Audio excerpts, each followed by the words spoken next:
Assalamualaikum warahmatullahi wabarakatuh, sahabat sehat. Jumpa lagi bersama saya Amber dalam Bincang Sehat Rumah Sakit Islam Jakarta Pondok Kopi. Nah, sahabat sehat, tema kali ini adalah permintaan dari followers kita, salah satunya yaitu A.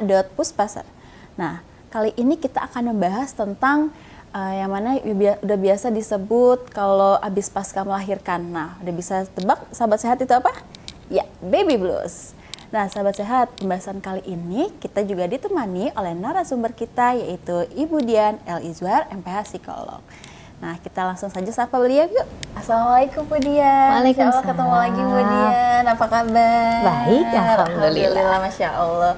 Bu Dian, kali ini kita mendapatkan permintaan pembahasan dari salah satu followers kita yaitu A. Puspa, yaitu tentang baby blues. Oh, Masya Allah. Jadi ini permintaan dari... Iya, salah satunya kita sepakati kita mengambil tema ini gitu. Oh gitu ya, banyak yang minta. Boleh kalau gitu ya minta ya. Ya, nah sahabat sehat, makanya kalau mau request bisa nanti di komen-komen aja ke follow di Instagram di Rumah Sakit Islam Jakarta Pondok Kopi. Oke, Bu Dian. Kita kan ingin membahas ini tentang baby blues nih. Baby blues ya. Baby blues atau kayak yang biasa disebut tuh kayak ketidaknyamanan pasca melahirkan. Sebenarnya baby blues sendiri itu apa sih, Bu Dian? Baby blues. Baby blues itu ada kaitannya dengan baby nggak? Iya, pastinya. Pasti ada kan, ada babynya ya. Nah, jadi kalau kita lihat definisinya ya, kalau kita samakan persepsi tentang baby blues itu adalah suatu gangguan suasana hati ya. Jadi gangguan suasana hati yang biasanya terjadi pada ibu-ibu sehabis melahirkan ya. Tuh. Nah, jadi kalau dikatakan baby blues ya, berarti ada babynya, terus kemudian blues. Blues itu kalau bahasa Inggris artinya apa? Kayak sedih, kayak nggak nyaman, perasaannya apa ya? Tidak semangat, tidak ceria gitu ya. Padahal kan kalau punya bayi harusnya seneng ya. Nah, udah ditunggu-tunggu 9 bulan, tapi kok ternyata pas bayinya lahir rasanya kok berbeda gitu, kayak kurang semangat. Nah, seperti itu. Sepertinya kayak nggak ada kemampuan untuk melanjutkan atau merawat bayinya, Bu. Terus kebanyakan dari ibu-ibu muda ini merasa dirinya berubah 180 derajat ketika mereka mempunyai bayi yang baru ini, yaitu tentang suasana hatinya. Benar sih, Bu ya.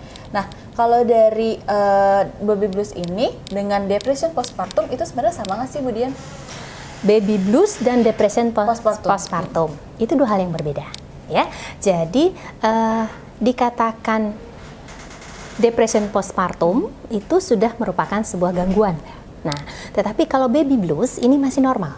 Jadi kalau sekitar 50% dari ibu yang habis melahirkan itu mengalami baby blues ya. Dan baby blues ini bisa hilang dengan sendirinya.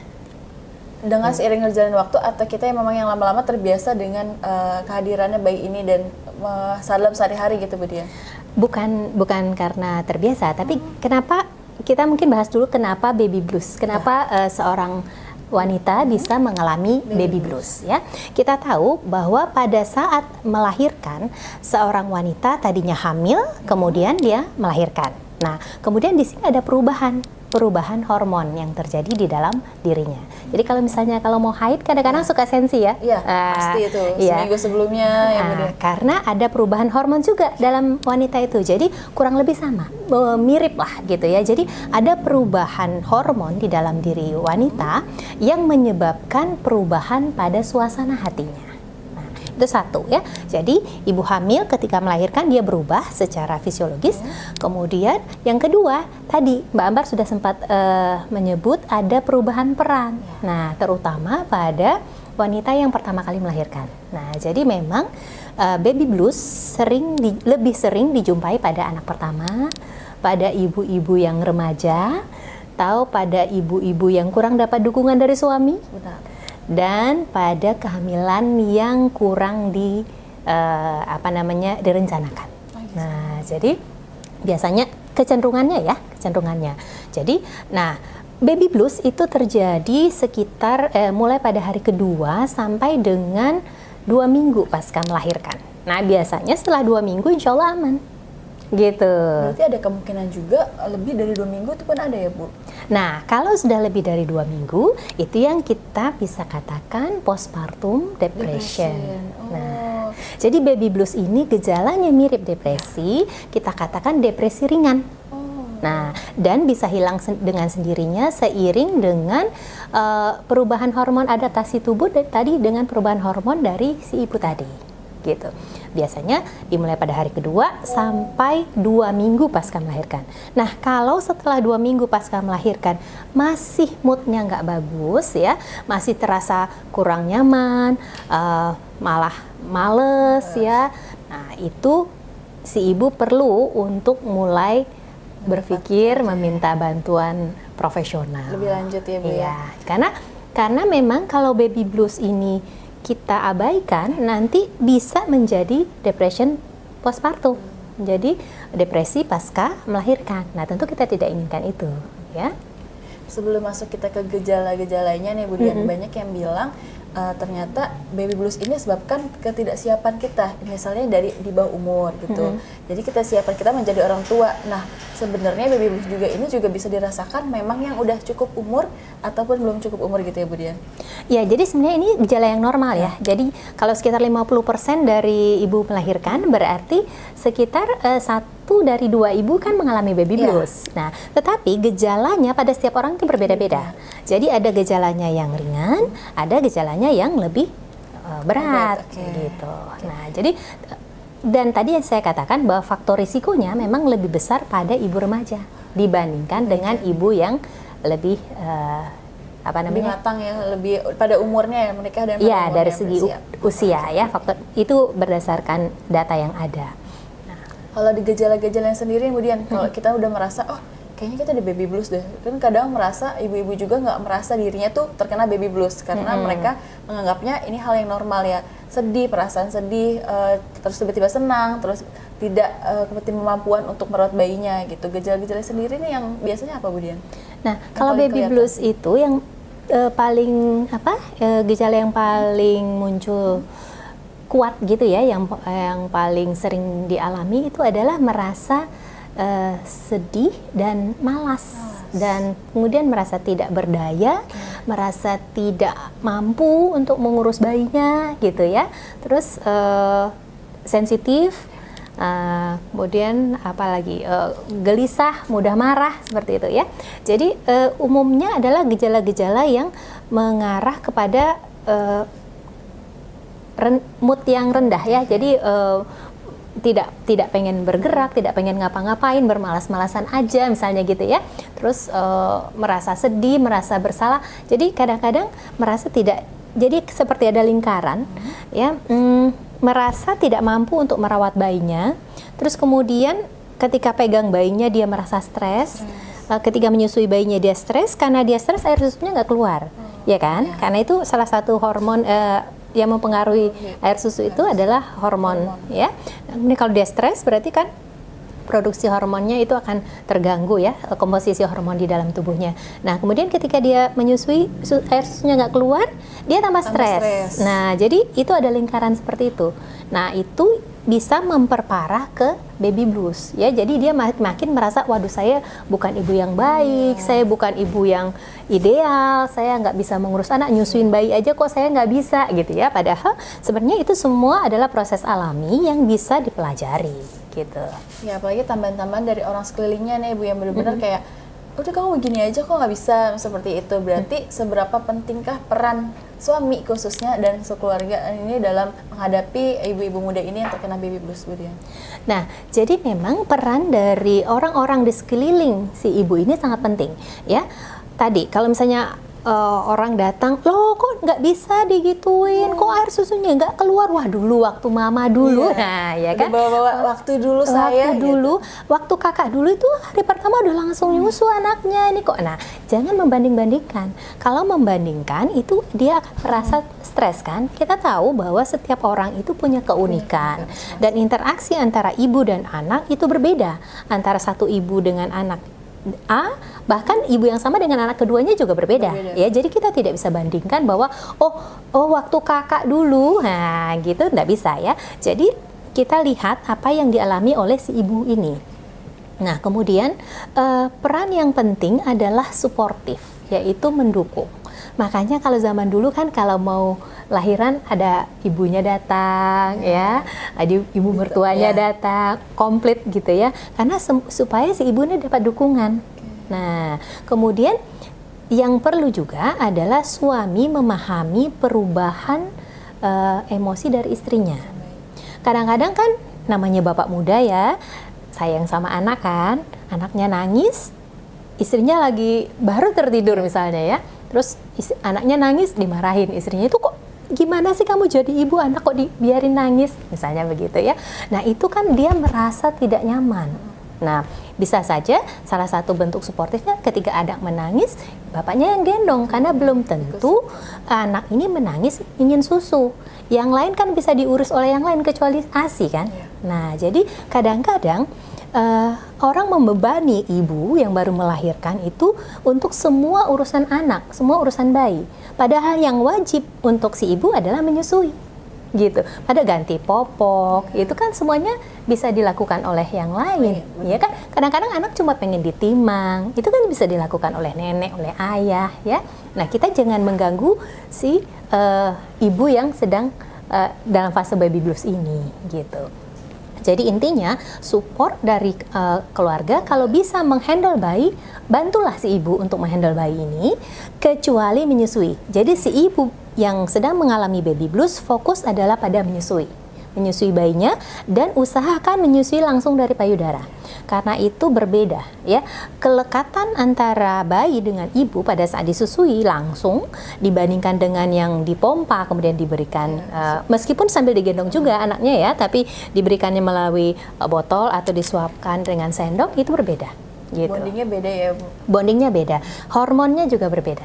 Jadi pada saat ibu menyusui terjadi kelekatan antara ibu dan anak, itu hormon oksitosinnya diproduksi. Salah satu hormon bahagia yang bisa menurunkan tingkat depresi. Nah satu lagi yang kalau tadi saya katakan bahwa kita perlu mensupport ya, perlu mensupport ibu mengurusi bayinya, mandi, ganti popok dan segala macam. Satu lagi yang perlu juga dilakukan ibu di samping menyusui adalah menjemur bayi.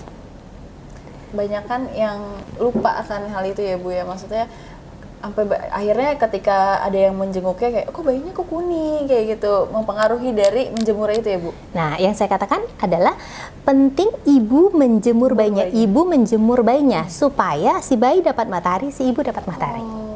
Karena sinar matahari adalah antidepresan alami yang sangat baik ya.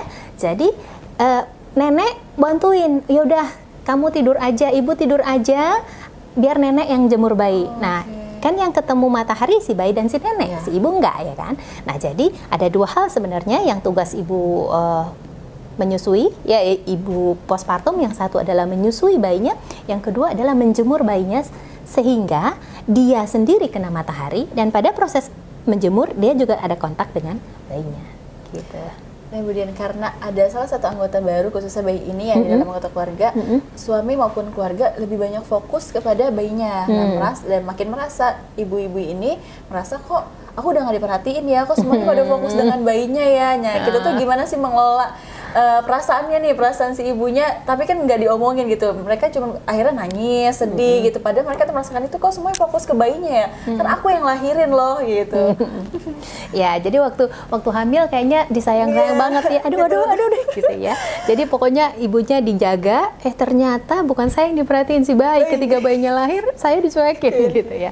Ya sebenarnya kita kan perlu secara dewasa untuk menyikapi hal itu ya, bahwa alhamdulillah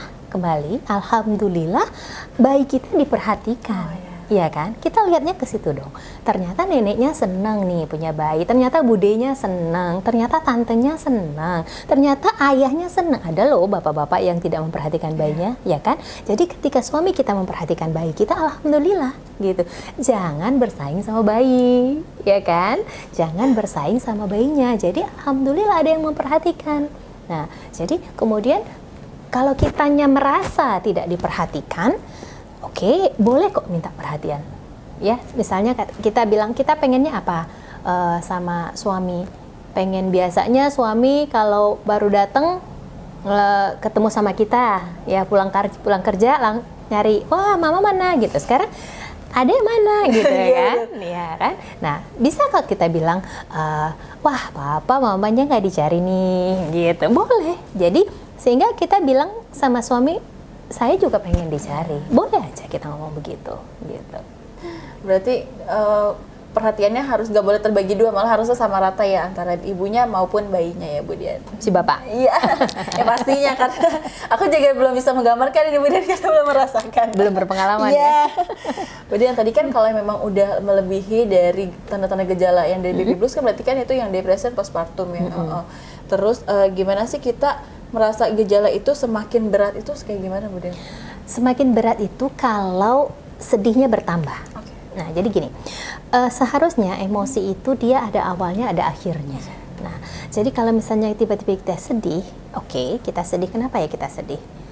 Aku nggak tahu, nggak bisa ngejelasin sedihnya ini. Itu sudah satu hal ya, bahwa itu sedihnya bukan sedih yang sehat. Karena kalau sedih yang sehat kita tahu, sedihnya kenapa? Saya sedih, biasanya sedih berhubungan dengan kehilangan. Jadi apa? Saya sedih karena kehilangan, saya kehilangan perhatian kayaknya. Biasanya suami saya selalu bawain rujak karena selama hamil. Sekarang setelah melahirkan saya udah nggak ngidam rujak lagi, jadi suami saya nggak bawain rujak. Apakah itu yang membuat saya sedih misalnya ya? Nah, kalau ternyata Anda bisa menemukan penyebab Anda sedih, Anda harus juga melihat bahwa sedih saya ini kapan selesainya. Karena sedih yang sehat itu ada awalnya, ada akhirnya, gitu kan? Kita emosi itu seperti itu. Nggak mungkin orang marah terus, nggak mungkin kan?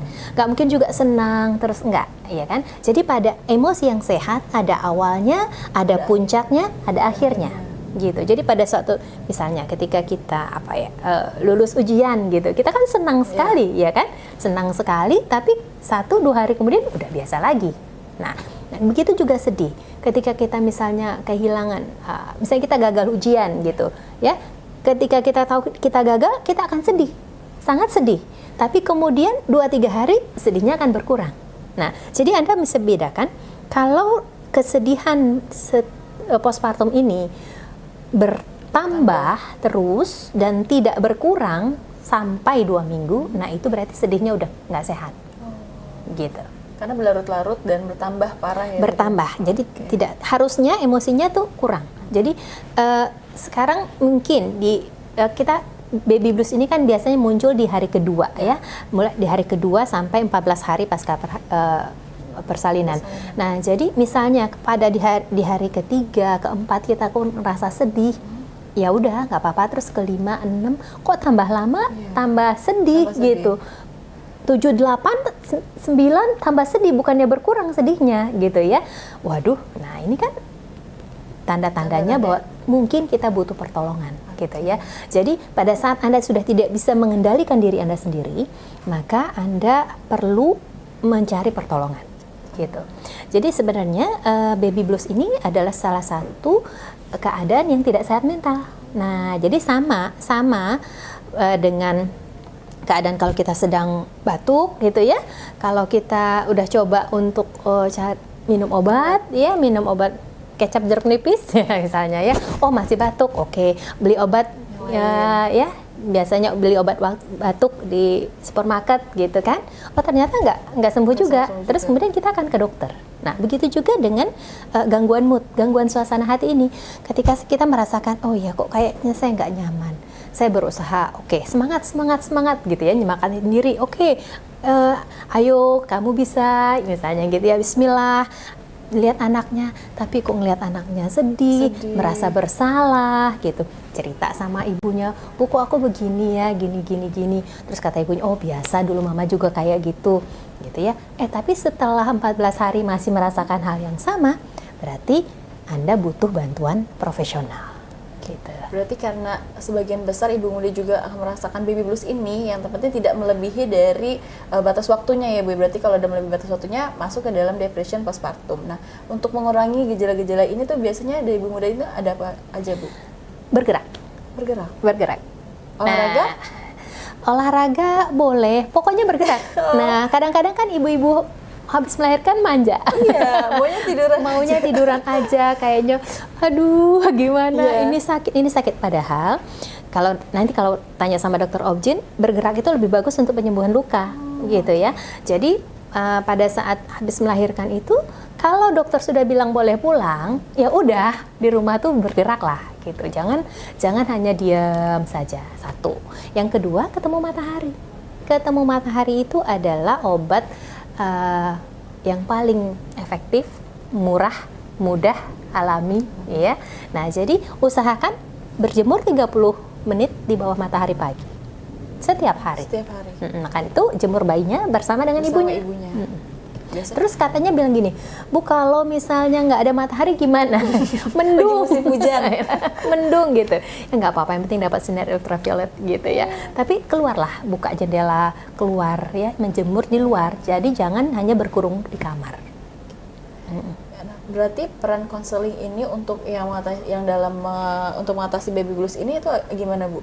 Peran konselingnya ini untuk para ibu yang mengalami baby blues. Peran konseling maksudnya? Perannya seperti apa gitu untuk akhirnya dia mengatasi baby blues ini agar tidak menjadi lebih berat gitu. Bagaimana si ibu bisa mengatasi baby blues yang dia rasakan? Ya tadi itu, ya ketika dia udah merasa kok saya moodnya, suasana hati saya kayaknya negatif ya, kenapa saya gampang marah, kenapa saya sedih, kenapa saya malas, kenapa saya merasa bersalah, kenapa saya merasa nggak mampu, misalnya kayak gitu ya. Nah, yang Anda lakukan adalah Anda bergerak, karena dengan bergerak kita akan menghasilkan hormon, salah satunya adalah endorfin, ya, dopamin, ya. Itu bisa membuat kita menjadi lebih nyaman nanti. Makanya kalau habis olahraga kan suka enak kan ya. Nah, terus kemudian cobalah untuk ya tadi kena sinar matahari dan kontak dengan bayinya. Ya. Cuman gini, hati-hati juga pada beberapa kasus ada yang sangat parah baby bluesnya, cukup parah gitu ya. Jadi dia memang merasa nggak bisa megang bayinya gitu. Nah, kalau seperti itu atau kadang-kadang ada yang pada kasus yang lebih ekstrim ada yang merasa seperti pengen menyakiti bayinya. Ada ya. Nah, pada saat itu kalau Anda merasakan itu berarti Anda butuh bantuan profesional gitu ya. Dan sebelum Anda ketemu sama profesional, ajak orang di dekat Anda untuk bersama Anda. Ya, bersama bayi Anda. Nah, ketemu bayinya, ajak apa namanya, suaminya atau nenek, itu siapa gitu. Berarti apa yang bisa dilakukan sama suami dan keluarga itu untuk bisa membantu ibu melewati pasca melahirkan ini, Bu, atau melewati masa baby blues ini tuh yang paling penting tuh apa aja, Bu? Yang paling penting adalah memberikan dukungan, ya, mengatakan bahwa saya ada di sini. Ya, saya ada di sini, dan untuk mengambil semua tanggung jawab yang bisa potensial menjadi beban si istri. Jadi nggak usahlah si istri suruh nyuci, suruh masak dulu ya, si ibu muda yang sedang gloomy ini gitu ya. Jadi ingat bahwa tugasnya dia adalah fokus menyusui bayi, itu saja. Menyusui bayi dan menjemur bayi, itu saja. Yang lain coba ditolong oleh suami atau oleh neneknya yang berada di sana. Terus yang kedua adalah jangan menyalahkan, jangan membandingkan. Ya, itu penting sekali. Jadi jangan disalahkan, karena orang kalau dia lagi sedih, dia lagi nggak bisa nyusuin bayi, kamu sih, nah gitu kan mama udah bilang, keluar deh kata-kata gitu ya, dia udah masuk gitu. Kamu tidur aja, makanya bayinya kan jadi kelaparan, jadi lapar banget, jadi nggak bisa ini ya. Jadi jangan disalahkan, tetapi dibantu sebisa mungkin. Oke, begini. Nah, jadi kalau misalnya dia memang mengalami kendala dalam menyusui, kan bisa konsul juga ke dokter obgyn, ke dokter anak, atau ke konselor laktasi ya, supaya bagaimana caranya supaya dia bisa menyusui dengan baik, perlekatan bayinya bagaimana, seperti itu. Nah, jadi yang penting adalah membuat dia happy sebenarnya ya. Jadi membuat ibu-ibu muda, ibu-ibu yang baru melahirkan ini bahagia dengan proses melahirkan yang dia alami ya, dengan proses menjadi ibu baru ini. Gitu. Oke, Bu. Nah, Bu Dian, selama 9 bulan ya, ibu-ibu muda ini udah banyak pantangan makannya. Nah, ternyata banyak yang bilang juga dari melahirkan juga banyak pantangan yang dimakan. Nah, akhirnya si ibu ini juga mengalami masa kesulitan dalam makan dan tidurnya juga gitu. Gimana, apa yang harus kita lakukan, Bu, untuk mengatasi masa-masa tersebut? Pantangan makan? Iya, karena dari orang-orang terdekatnya gitu, Bu. Nggak boleh lah bisa melahirkan makan ini, kayak gitu. Nah, akhirnya dia mengalami kesulitannya gitu. Akhirnya dia kesulitan untuk makan dan gitu selama ya. masa tidur. Sebenarnya kalau soal makan, setahu saya kalau nggak ada alergi, boleh makan apa saja pasca melahirkan. Tapi coba tanya lagi ke dokter ahli gizi yang lebih pasti ya. Tapi kalau yang saya tahu boleh makan apa saja. Terus kemudian kalau lagi suka coklat boleh loh untuk ini pasca melahirkan. Boleh makan coklat ya, dark coklat lebih baik. Nah, terus pola tidur ya. Tidur itu juga penting. Jadi memang sebenarnya kan Allah sudah mempersiapkan manusia ibu itu untuk menyesuaikan diri dengan ritme bayinya. Jadi kalau nanti Mbak Ambar ya kalau udah kalau sudah insya Allah menikah, hamil, punya anak ya. Nah, jadi pada hamil-hamil 9 bulan itu yang terakhir ya, bulan-bulan terakhir itu udah susah tidur sebenarnya. Miring kiri, miring kanan, apalagi telentang udah nggak enak ya kan. Jadi udah susah. Kenapa? Karena memang Allah sedang mempersiapkan ibu ini untuk sering bangun. Karena bayinya akan sering bangun nanti pada waktu menyusui. Biasanya bayi tiap 2 jam mau disusui, bangun, malam bangun gitu kan. Nah, jadi memang sudah latihan sebenarnya, sudah latihan. Jadi kalau kita lihat, sebenarnya proses kenapa hamil itu 9 bulan? Karena itu memang proses di mana seorang wanita belajar secara alamiah untuk menjadi ibu. Ya, terus kemudian, nah kadang-kadang ada nih ibu yang kalau anaknya tidur, ibunya ngapain? Pasti nggak ikut tidur, jadi malah nyuci dan segala macam. Nah, itu dia. Ya, jadi pada ibu-ibu yang habis melahirkan, kalau anaknya tidur, ibunya tidur juga supaya cukup, sehingga anaknya bangun, ibunya seger, gitu. Karena kalau misalnya kurang tidur, otomatis nanti ya produksi ASI akan berkurang, suasana hati juga akan merasa tidak optimal, ya kan? Nah, jadi kalau bayinya tidur, ibunya juga tidur, gitu. Berarti bagaimana kita cara merawat diri sebaik mungkin selama masa baby blues ini nih Bu Dian? Satu, terima dulu, terima ya. Jadi ada yang nggak terima nih, kok aku merasa marah sih, kok aku nggak bisa nyusuin, kok aku nggak bisa nyusuin bayi sih gitu, kok aku nggak sebaik ibu-ibu yang lain. Nggak usah begitu, karena itu nanti habis energinya ya. Jadi terima, bayiku belum bagus pelekatannya, kok dia mengisap susu putingnya masih nggak masuk sepenuhnya gitu ya. Oke, aku perlu belajar lagi, gitu. Aku nggak ngerti ini bayiku ini nangis karena apa, gitu. Oke, aku perlu belajar lagi. Jadi terima dulu, jangan menyalahkan diri sendiri, jangan juga menuntut diri sendiri untuk jadi a perfect mother, karena nggak ada ibu yang sempurna, ya. Jadi apalagi anak pertama kan. Ya udah ini pelajaran ya Bu Dian. Iya gitu. Dan boleh mendengarkan nasihat, tetapi ingatlah bahwa relasi kita dengan anak kita itu unik. Jadi tidak akan sama dengan relasi anak yang lain gitu. Nah, itu sahabat sehat, sangat penting sekali kita mengetahui bagaimana cara mengurangi baby blues ini pada ibu muda ya Bu Dian ya. Ya, jadi intinya adalah kalau Anda mengalami baby blues, kurangi tekanan pada diri Anda sendiri. Ya, jadi terima keadaannya dan sedapat mungkin Anda berusaha untuk mengatakan pada diri Anda, ya saya sedang mengalami ini, saya sedang mempelajari ini, insya Allah saya akan menjadi ibu yang lebih baik. Ingat, besok insya Allah lebih baik dari hari ini. Dan semoga nggak berkelanjutan ya Bu Dian sampai akhirnya mengakhiri dari depression postpartum gitu. Jadi karena masa-masa baby blues ini juga udah pasti semua orang merasakan dalam ibu-ibu muda ini ya Bu Dian. Bukan pasti ya. Jadi sekitar 50%. Bisa. Jadi 1 dari 2 ibu bisa merasakan. Jadi merasakan baby blues, merasakan perubahan suasana hati. 1 dari 2 ibu melahirkan. Yang 1 ini yang merasakan, yang 1 lagi sih santai-santai aja. Nah, kemudian yang merasakan baby blues tingkatannya juga berbeda-beda. Gitu. Ada yang ringan, ada yang 2-3 hari terus kemudian hilang, tapi ada yang bisa sampai 14 hari. Kalau sampai 14 hari insya Allah masih normal. Tapi kalau lewat 14 hari Anda masih merasa bahwa Anda tidak mampu, Anda merasa sedih, malas bergerak, nggak mau ketemu matahari, uring-uringan, marah, ya, nggak mau merawat bayi atau ASI-nya tidak keluar, ya.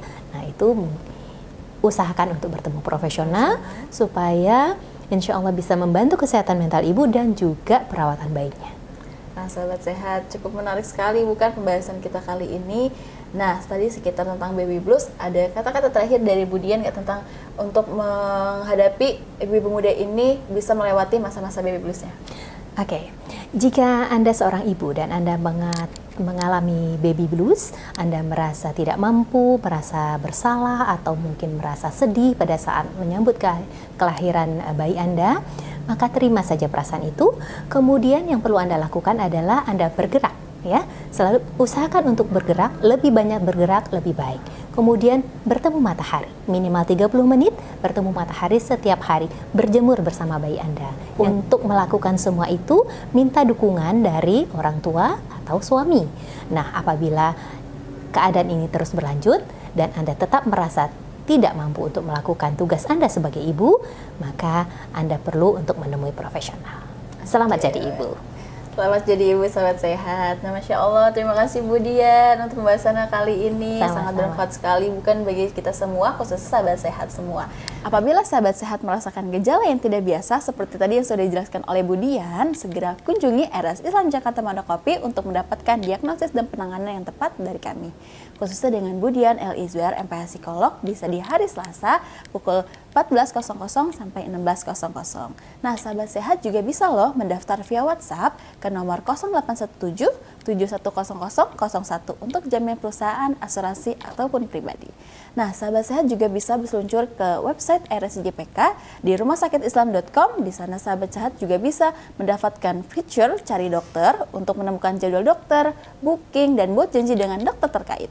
Atau download aplikasi My RSIJ Pondokopi untuk dapat mengakses semua fitur kesehatan yang Anda butuhkan dengan mudah dan cepat. Mari unduh aplikasinya sekarang dan jaga kesehatan Anda bersama RS Islam Jakarta Pondokopi. Oke, kemudian terima kasih udah hadir dalam pembahasan kali ini ya Ibu. Masya Allah. Saya Amber dan segenap kru beserta Bu Dian pamit undur diri. Sahabat sehat, semoga selalu sehat, selalu dimanapun berada. Kurang lebihnya mohon maaf. Wassalamualaikum warahmatullahi wabarakatuh. Waalaikumsalam warahmatullahi wabarakatuh. Oke, alhamdulillah.